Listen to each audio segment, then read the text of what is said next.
শিক্ষার্থীরা, আমরা আজকে উৎপাদকের থেকে বেশ গুরুত্বপূর্ণ আমরা উৎপাদকের এমসিকিউ বর্ষের সমস্যার সমাধান করব। আমরা জানি প্রতি বছর সারা বাংলাদেশের সকল শিক্ষা বোর্ডে উৎপাদক থেকে এমসিকিউ কোশ্চেন আসে, বরাবরের না এইবারও আসবে আমরা আশা রাখি। তবে এই দুইটা অঙ্ক এতটাই গুরুত্বপূর্ণ যে বাংলাদেশের সকল শিক্ষা বোর্ডে যে কোনো বোর্ডে এই দুটো অঙ্ক থেকে এই নিয়ম থেকে একটা অঙ্ক অবশ্যই আসবে।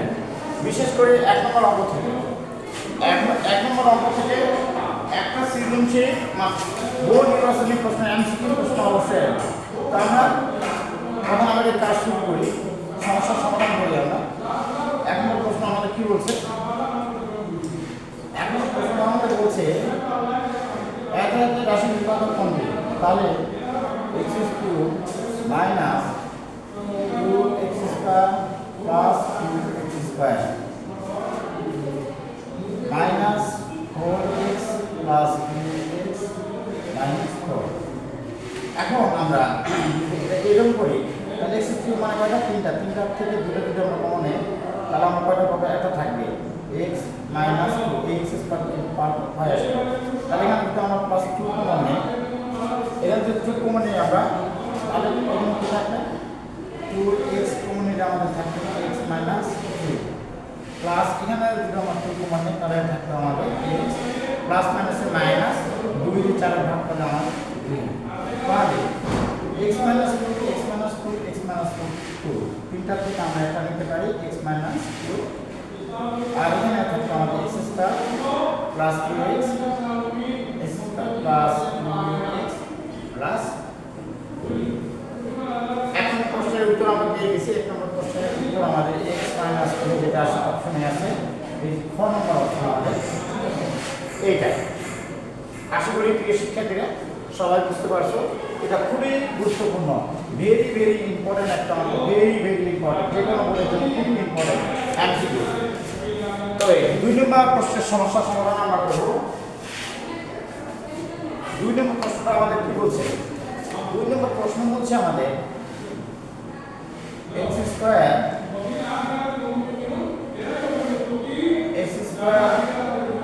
মাইনাস, যদি আমরা কমন নিই তাহলে ভিতরে সবগুলো চিহ্ন পরিবর্তন হয়ে যাবে। মাইনাস y² কি সামনে কি ছিল? মাইনাস ছিল, তাহলে y² সামনে প্লাস হয়ে যাবে, প্লাস 2y ছিল এবার মাইনাস 2y হয়ে যাবে, 2y যাবে, আর মাইনাস 1 ছিল এবার প্লাস 1 হয়ে যাবে।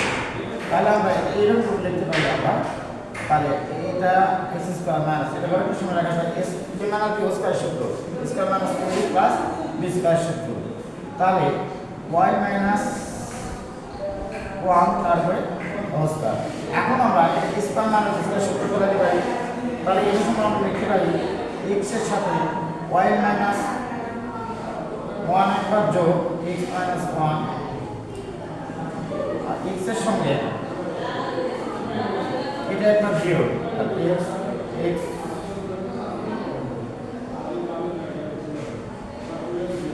এটা আমাদের y হবে y মাইনাস 1। তাহলে x এর সাথে y মাইনাস y একবার যোগ আর x এর সঙ্গে y মাইনাস 1 একবার বিয়োগ, তাহলে x প্লাস এবং মাইনাস y মাইনাস 1 কি হয়ে গেছে। তাহলে আমরা এইভাবে লিখতে পারি x প্লাস y মাইনাস 1 একটা আর একটা x মাইনাস y প্লাস 1 একটা। আমাদের অপশনটা আছে x প্লাস y মাইনাস 1, এটা আমাদের অপশন আছে। তো সুপ্রিয় শিক্ষার্থী